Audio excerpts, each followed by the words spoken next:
In this video, I will be covering how to import and export data between two tables while in connected mode. This means that you are connected to both the target and source database.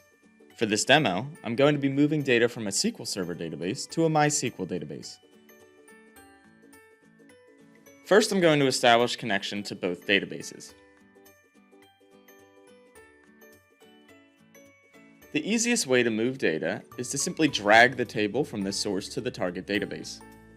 Doing this will open the export wizard, which will assume that you are trying to export a table to a different database. The first thing I'm going to do is specify a name for the newly created table here. The following screen will display the create table statement, which you can choose to edit if you wish. WinSQL will automatically try and convert the data to the appropriate field values. The next window shows the source fields and their matching destination columns. In an example such as this, I'm creating a new table, so I don't need to modify the order of any of these values. However, if you were importing data into an already existing table, you might need to change the order. To change the order, simply highlight one of the fields and use the up or down arrows to move it.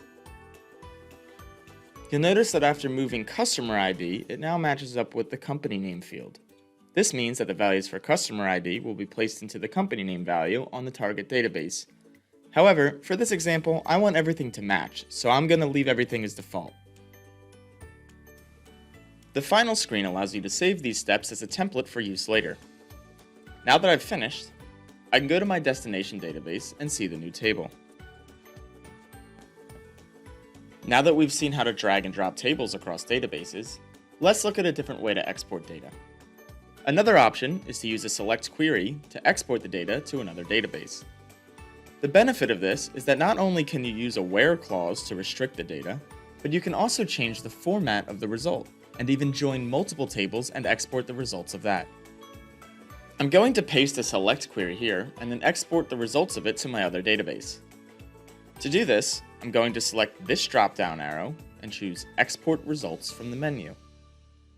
Here, I have the option to select a template or create a new one. When using a select query, the export wizard will not automatically fill out the fields for you, so I'll need to specify a table name.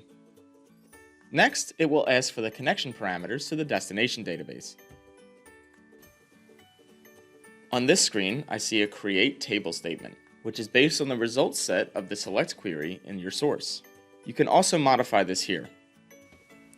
The final window shows the matching pairs. In this case, the target table does not exist, so I can leave everything as is.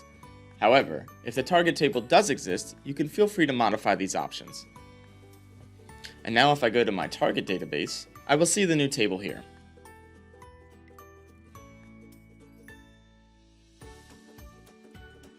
If you have any questions about WinSQL, you can check out our knowledge base on our website or reach out to us at support@synametrics.com.